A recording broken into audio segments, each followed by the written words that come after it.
What's up, my friend?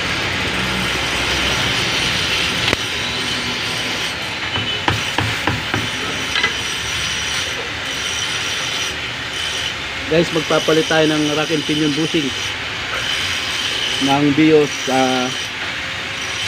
2008.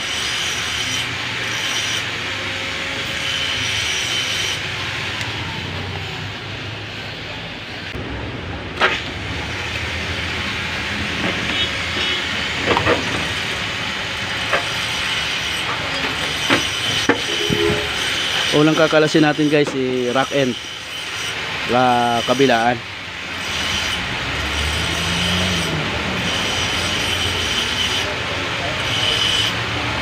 Kuha ka ng lagayan ng tornilyo para tapos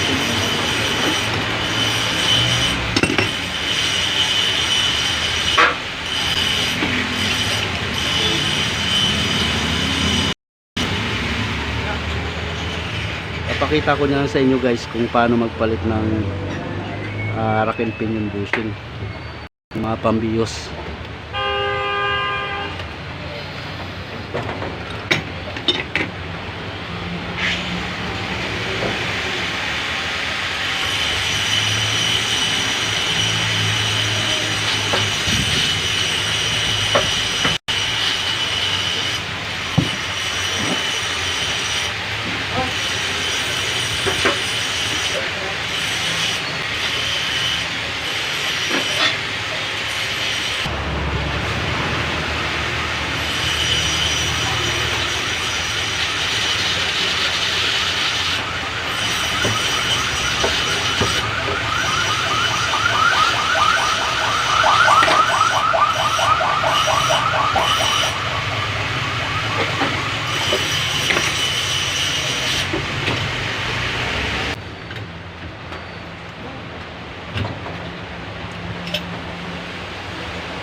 Hindi ay. Katagal natin, space pa na ginagawa nito eh.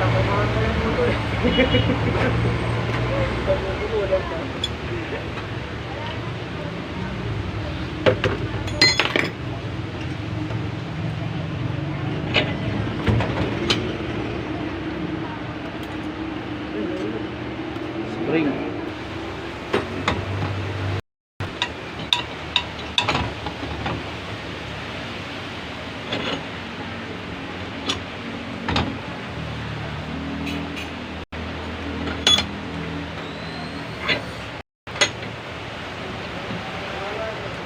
Parang circuit break.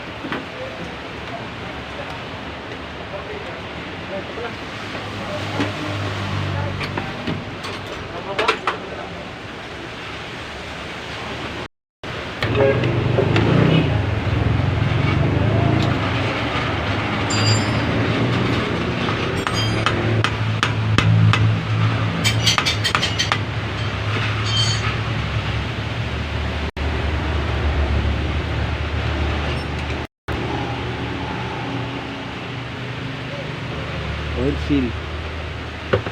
Yung ano rin, haba.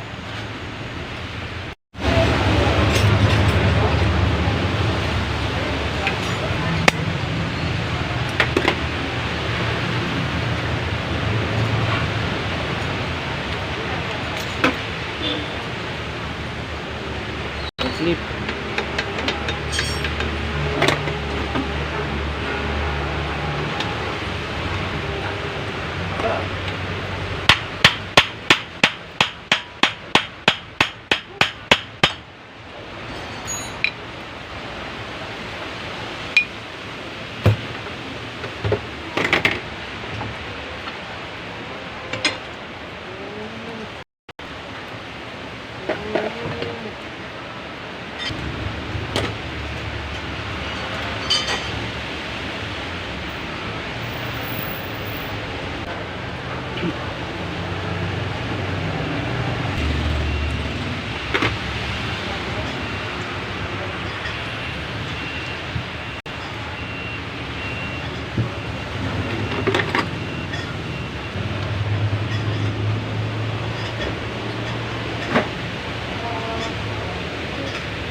Konsolid mo ba?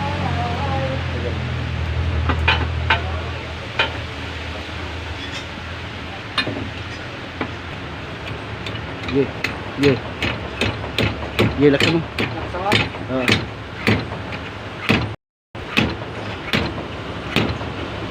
Ye.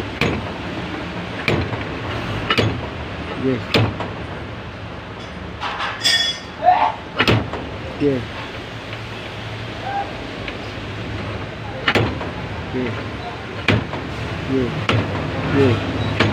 Ye.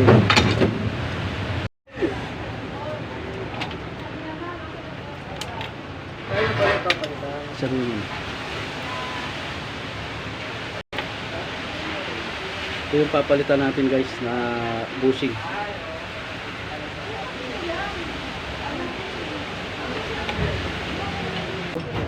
Wala na. Ha? Wala na.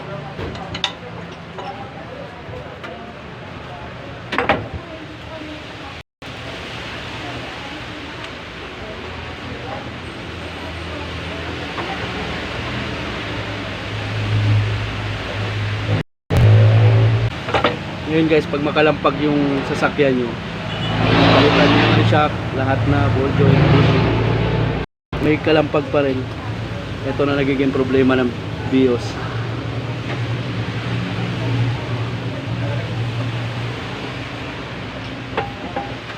Kunin mo yung ano.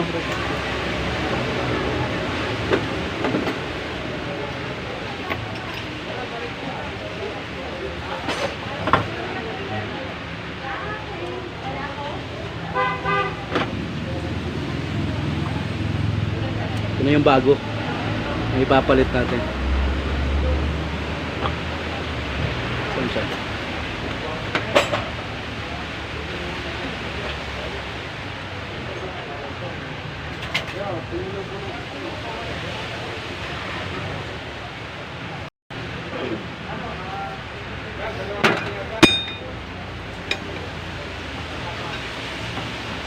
Kapit kayo. Kapit. O ba? Dalawa.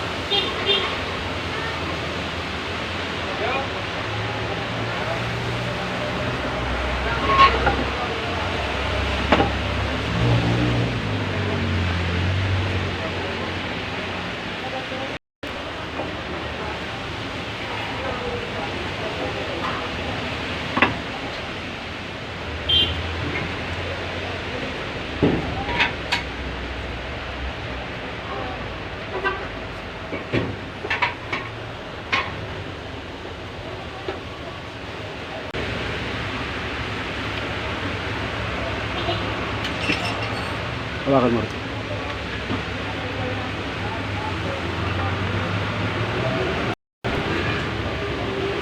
Ang laki yan.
Grasa Rick.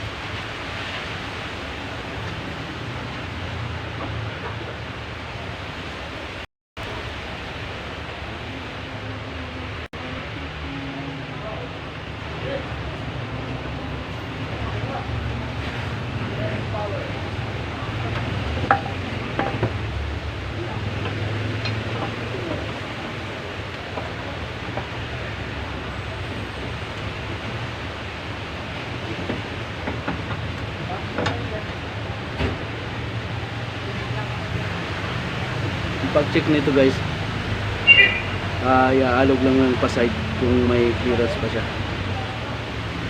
So guys, yan, walang clearance. So okay na yung bushing natin.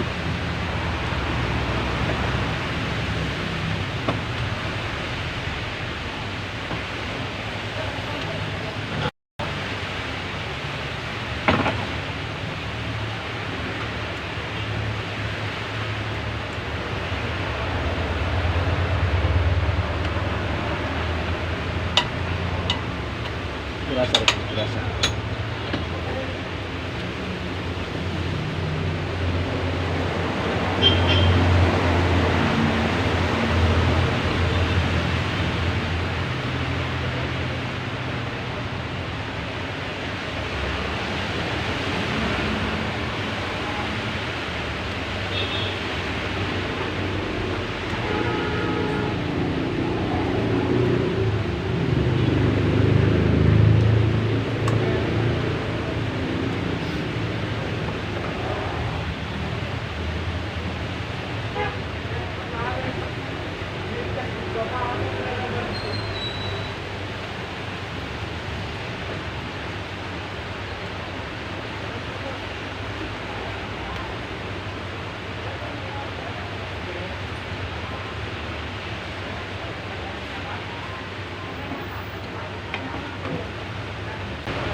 Ayan guys, ganun lang kasimple magpalit ng rack and pinion bushing ng BIOS.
Ito naman guys yung adjustment ng clearance ng rack and pinion.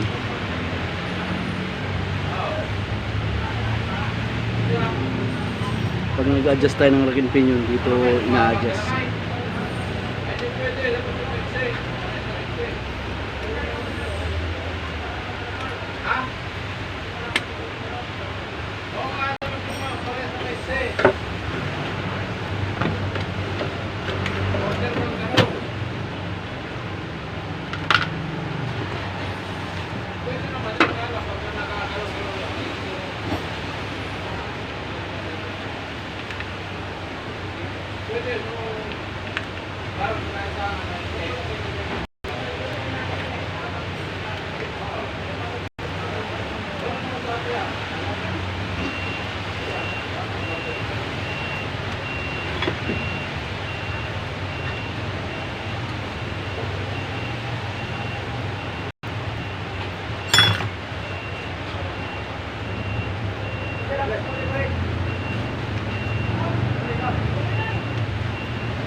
to sir, clip na.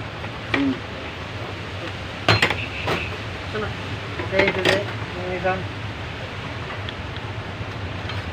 Isa ng isang. Baligon na lang. Susi ng Nissan. Ha? Susi ng Nissan.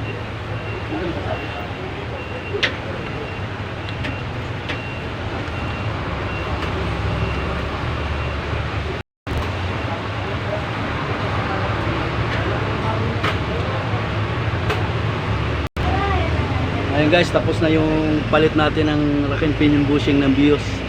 So ang isusunod na lang natin dito, rack end tsaka mga tie rod. Ganun ang pagpalit ng rack and pinion bushing ng Vios.